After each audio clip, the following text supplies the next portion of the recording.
Hello and welcome to Connections Forum, our weekly show.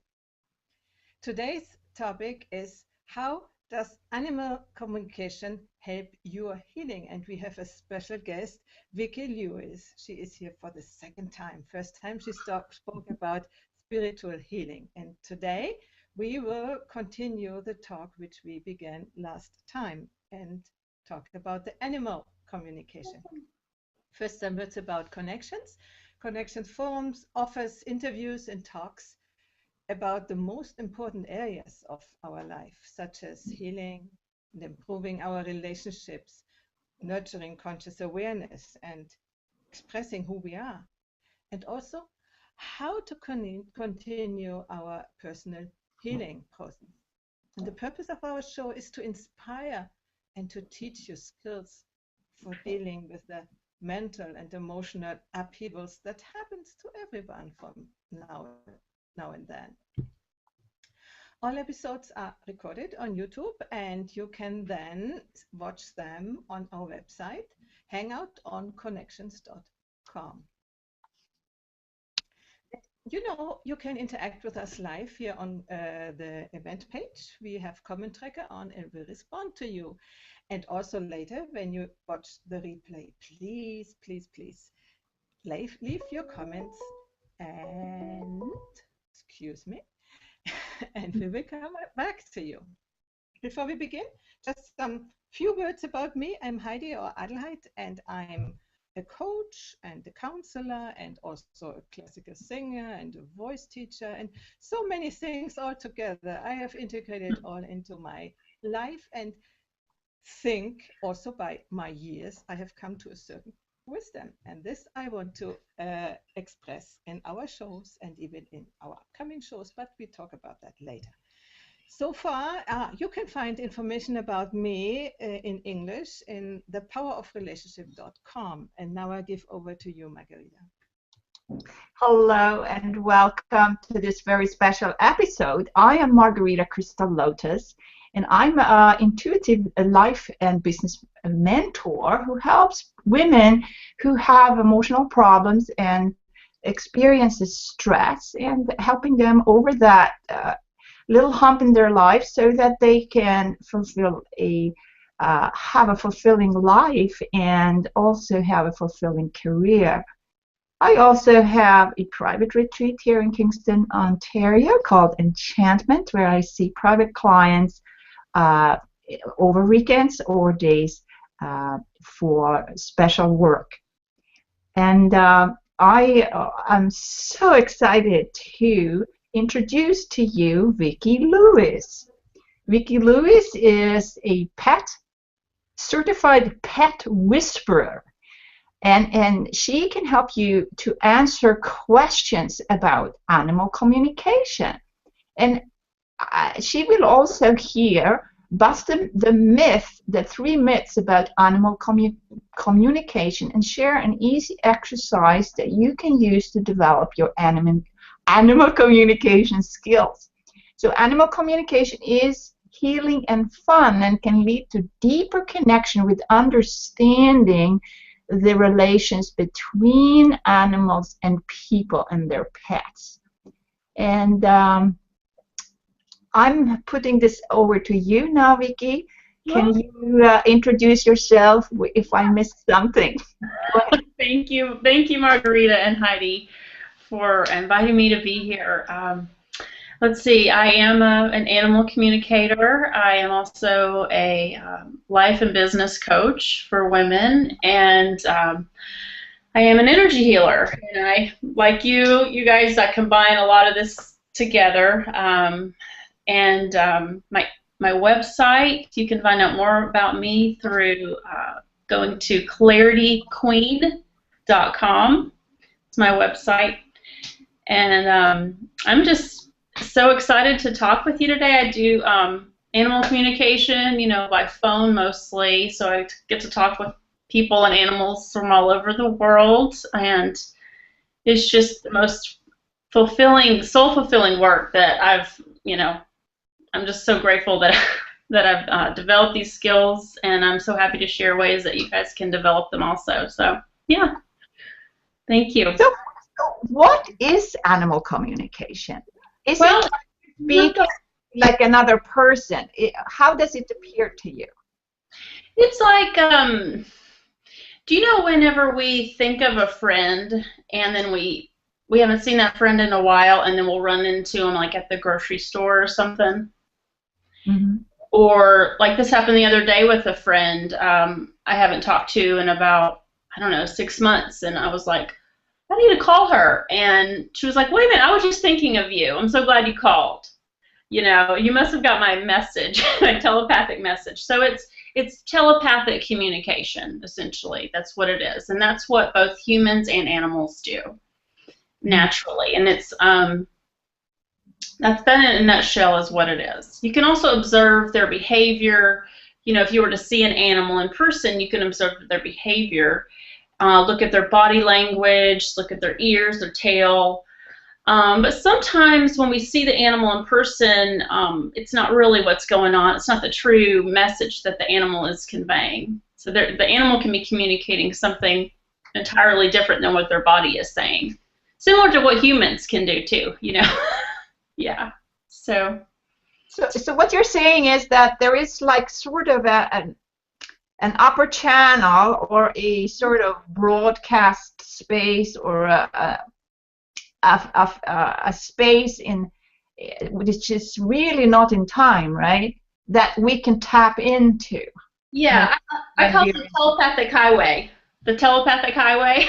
So yeah, and it's really easy to access, and we access it all the time. I don't think that we can move throughout our day without using telepathic communication. A lot of us don't know we're using it, you know, conscious of it. So animal communication is like a conscious use of telepathy. Mm. Mm-hmm. Well, let's say that Heidi says that she has an ill cat, and could you communicate with that cat? Uh-huh. Yeah. Now? Yeah. Can I say something, one more about telepathy? Because I feel like this is the one thing that helped me understand it, because it sounds so woo-woo, right? And I really want to take it down from the woo-woo level. Yes. Telepathy means to feel from a distance. That's what it means, like if you were to break the word down, to feel from a distance, right? So who hasn't felt from a distance, right? That's what I think. Have you ever felt from a distance? Could feel what somebody else is feeling? Oh, sure. I use that all the time. Yeah. And it's so great that we have you here who actually doing it for the animals, because it's like very important for people to have animals when they don't have their personal relations, let's say, online. Let's say an elderly person who has a cat, like myself, or somebody who has an animal because it satisfies something in their life, and they take the place of certain other human relationship because of the animal's ability to show really unconditional love. What would you say about that? Oh, it's just such a beautiful and rewarding relationship to have animals in our life, you know. And you know, if you're living by yourself, you can have an animal there. For me, I've lived by myself, and I've never felt alone when I have an animal, right?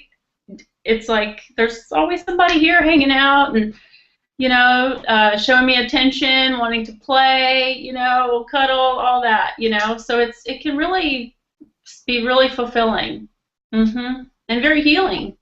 Yeah. Yeah. So Heidi has a cat here. What's the name of the cat? You have to unmute yourself. Oh. It's Heidi, yeah, okay. Okay. This is Filippo. Filippo is 11 years old, and about 2 weeks ago, he kind of disappeared. And we didn't see him for a while, which was very unlike him. And after about 3-4 days, I found him in a corner of the house outside, limping badly. Or he came down the stairs, that's right, from a higher level on the ground. And we checked him out, and we realized he had a bad wound on his leg. We've wondered, was this a snake bite? Because we do have vipers here. But went to the vet, and the vet cleaned up the wound and so forth, and saw it was a really deep puncture right in a vulnerable spot in his ankle, shall we say. And so she kept him and watched him and began antibiotics and so forth. And after a couple of days, we could bring him home. He's been home. This is the third day he's been home. And as you see, he's very, very sleepy and lethargic. And We can hardly hear you there. if he had more energy, he would run away. You know, he's not a happy kitty. Yeah. No. So. Okay, thank you for the presentation of Filippo. Filippo. Filippo. He's Italian, you know. Yes. Yes, I have an Italian cat. Yeah, named Bosco. We call him Boscolini. Yeah.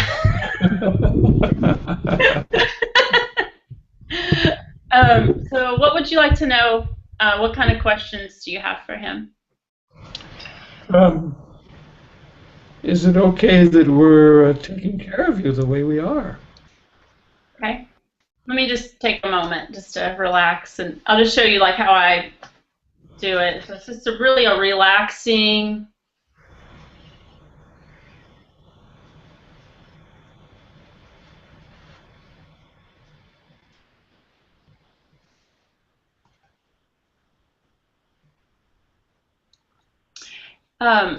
He is happy, and he's so grateful that you are taking care of him the way you are. He loves the TLC that he's receiving right now. His level of vitality is it's not like super low, but it's not what I would say a vibrant energy. And it's a little bit below like a medium. Like on a scale of 1 to 10, I would say it's about a 4, his level of vitality. Yeah, I believe that. Yeah.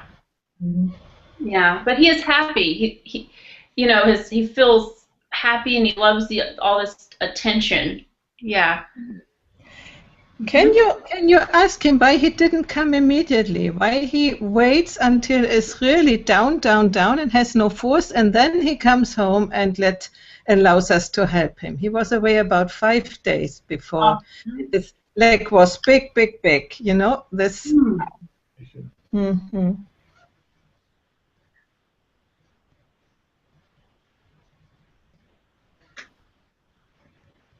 Well, he went out on an adventure.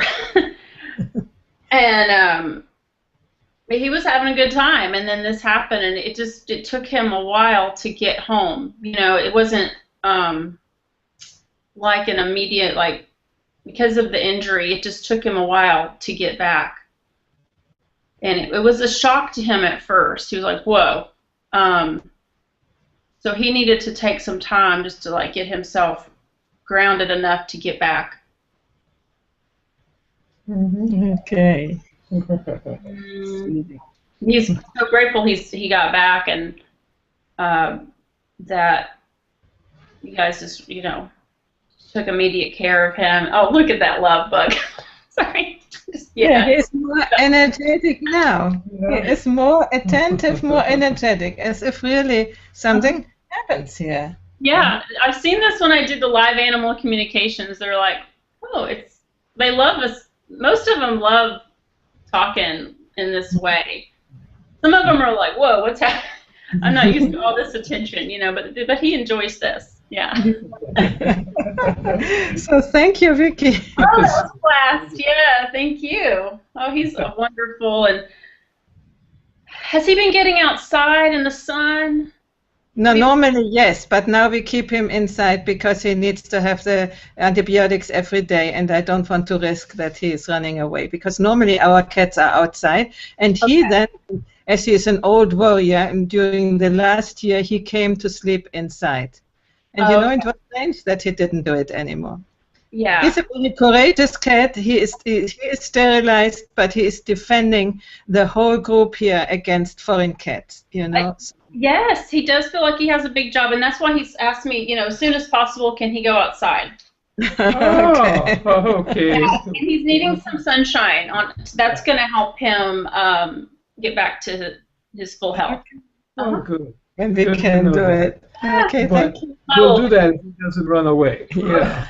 Here's my cat. This is Bosco. He wants to say hi, yeah. Pascolini. Pascolini. You get on television. Bye-bye. Bye-bye. Okay. That was fun. Thank you. I would like to tell you about another cat I have, and she is always lying on me and doing this stuff, you know, chung, chung, chung, chung, chung. And when I tell her with my voice that she should stop, she doesn't. But when I tell you with my thoughts that she would stop, I see that she is sort of listening. And after a short while, she is stopping. This is amazing. That's animal communication. Yes, you're using your thoughts. You're seeing her pictures. Stop, you know. Mm-hmm. Yes. I love it. Another question. Another question I have here. What's that? Is how can people start to communicate with their animals? Well, that's a great question. The best way is, I mean, for me, I can just tell you my journey of it, and a lot of it is just relaxing your brain and don't think. So I call it the blank slate. So if you can just like imagine you had like one of those dry erase erasers and go and like let go of all judgment, let go of all emotion, opinions, preconceived notions of what you think your pet is saying, and just relax. Just like this. So I just take a long, slow, deep breath. This is how I just connect, and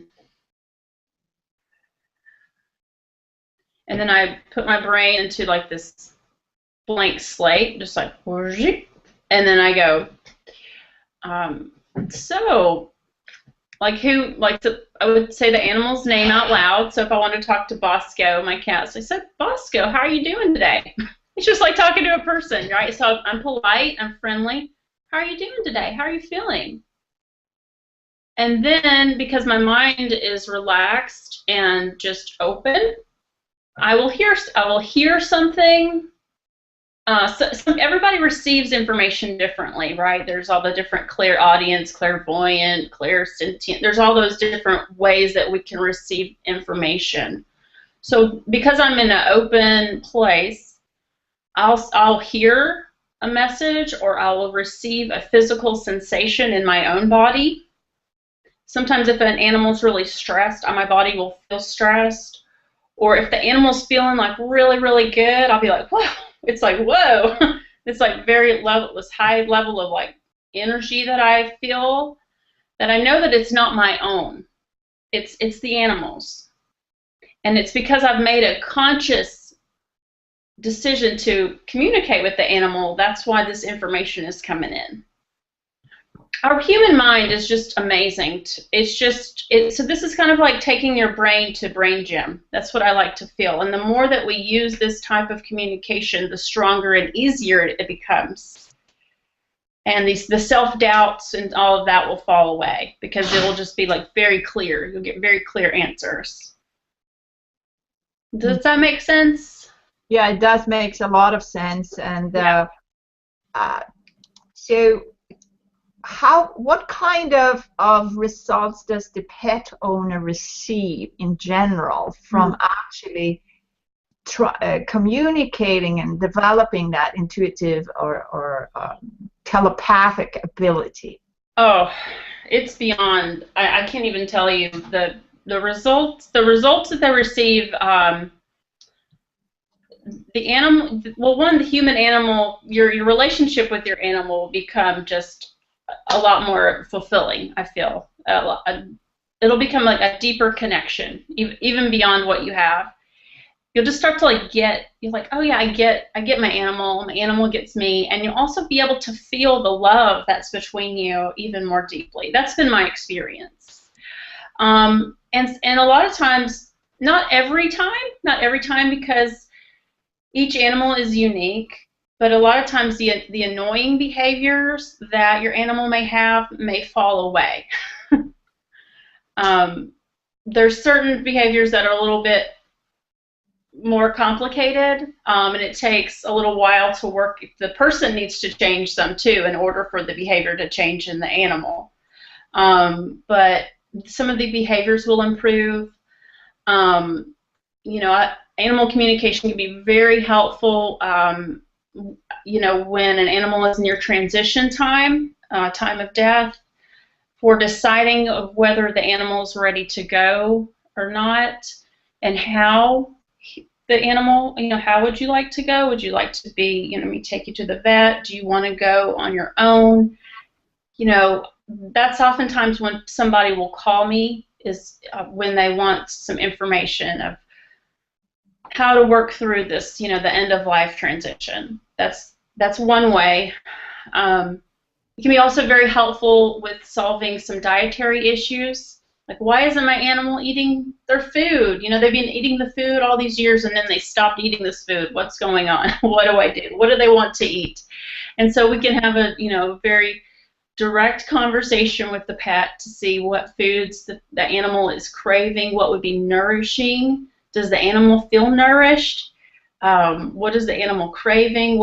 Maybe there's an allergy going on. We could connect with that. I'm not a vet, and I don't have a vet background or any of that, but a medical background. But because I'm just trusting the information so much and what I'm hearing, you know, from the animal, that's what I'm conveying, and then the pet owner can use that information, you know, as she would like. So.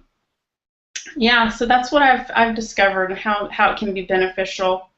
It's also great if, you know, is my animal in pain? I mean, I know sometimes, I know as a pet owner, I wonder, is my animal in pain, or what if she is in pain, what can I do about it? And that's a really great time to use animal communication as well. Yeah. So the other side of this is the pet owners themselves. Yes. So can you talk a little bit about when the pet owner gets to actually communicate with their animal, how would their life improve? Oh, their life would improve. I feel their life was improved. Their communication skills in general improved, both with both animals and people. That's one thing I've noticed through talking with animals, that my communications with people have improved. And I'm a much better listener. I feel like it develops listening skills and also patience. I feel it also, there is a feeling like you're connected to the big where's Bosco?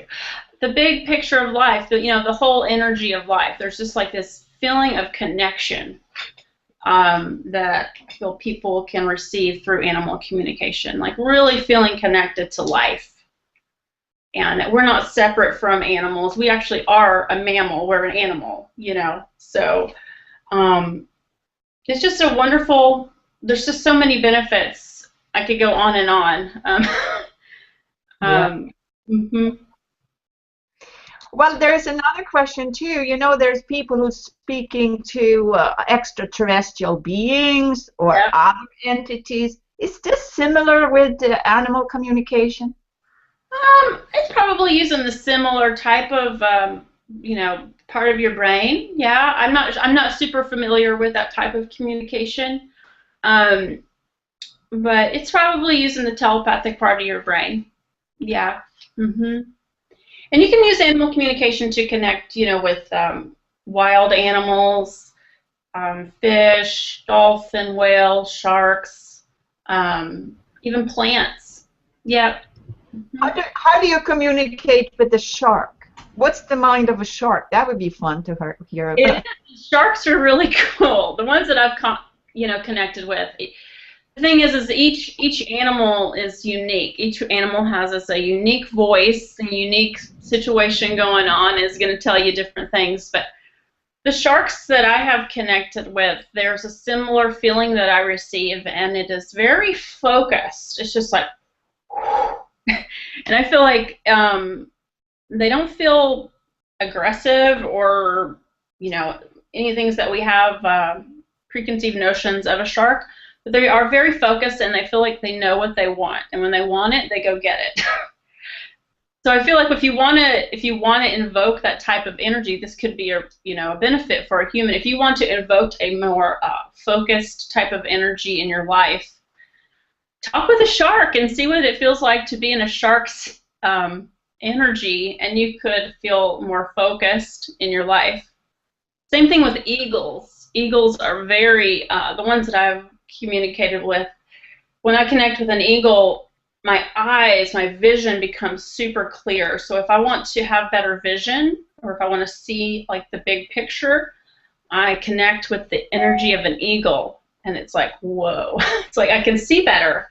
And so those are some, as far as a shark and, another connecting with a shark or an eagle, these are ways that it can benefit us as humans as well when we do this. It's not just like, oh, I just want to do it for a fun game, but there can actually be, some actually